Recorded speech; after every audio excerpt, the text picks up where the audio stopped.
नमस्कार दोस्तों, मेरे YouTube चैनल में आपका हार्दिक स्वागत है। और भगवान से कामना करता हूँ कि भगवान आप सबकी मनोकामनाएं पूर्ण करे और आपको सुख शांति दे और सुख समृद्धि दे।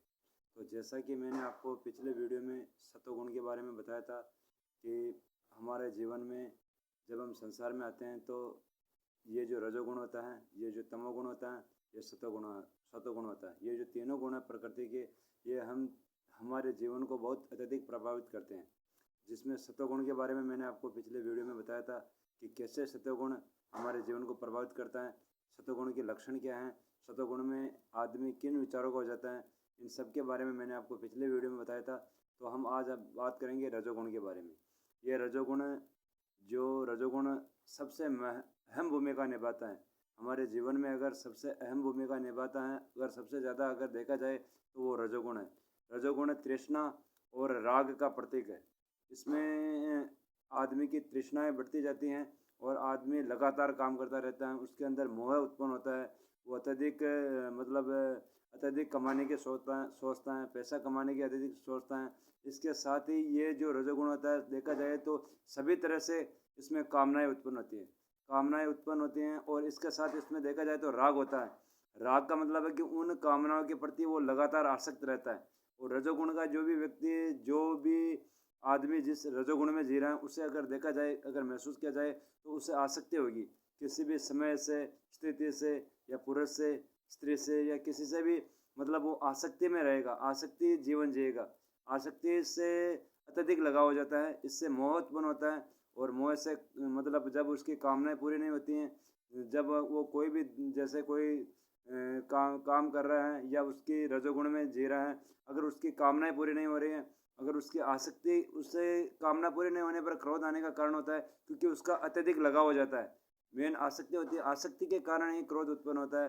जब उसकी कोई कामना पूरी नहीं होती है तो रजोगुण वाला व्यक्ति को देखा जाए तो वो अत्यधिक चिंता वाला होता है। उसके साथ साथ उसमें क्रोध की भावनाएं भी पाई जाती हैं।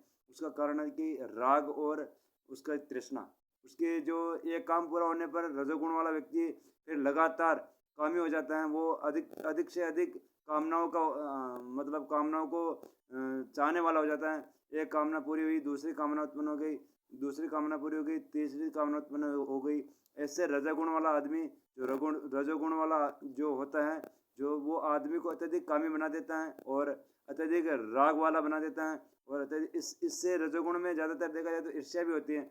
आदमी में ईर्ष्या उत्पन्न हो जाती है, क्रोध उत्पन्न हो जाता है, मोह उत्पन्न हो जाता है हर विषय वस्तु के प्रति।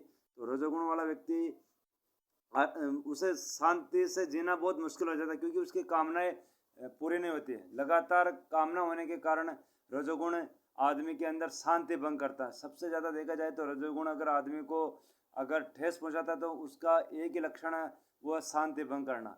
ये जो आंतरिक शांति होती है, ये रजोगुण धीरे धीरे आदमी की आंतरिक शांति होती है, वो आंतरिक शांति बिल्कुल भंग कर देता है। आदमी को पता ही नहीं चलता है उसका क्रोध होना। उससे यही पता नहीं चलता कि मुझे बार बार क्रोध क्यों आ रहा है, इस क्रोध का सोल्यूशन क्या है, क्योंकि वो कामना के प्रति आसक्ति हो जाता है। आसक्ति के कारण उसे विषयों का चित्त करना और उन विषयों के प्रति पूर्ति करना, उन विषयों को पूरा करना, ये रजोगुण के अंदर देखा जाता है। इसलिए हमें सावधान होना चाहिए कि अगर हम रजोगुण में जी रहे हैं तो हमें इस चीज़ का एहसास हो जाना चाहिए कि ये रजोगुण चल रहा है और उससे हमें बचने का पूर्ण प्रयास करना चाहिए। किसी भी तरह हमें रजोगुण को दबाकर सतोगुण की तरफ प्रवेश होना चाहिए, ताकि हमें आध्यात्मिक शांति मिले, हमारी आत्मा को शांति मिले। क्योंकि जो रजोगुण होता है वो मन की कामनाओं को पूर्ण करने के पीछे लगा रहता है। व्यक्ति को कामना पूर्ति करने के लिए लगातार उसे चलाता रहता है, उसके मन को लगातार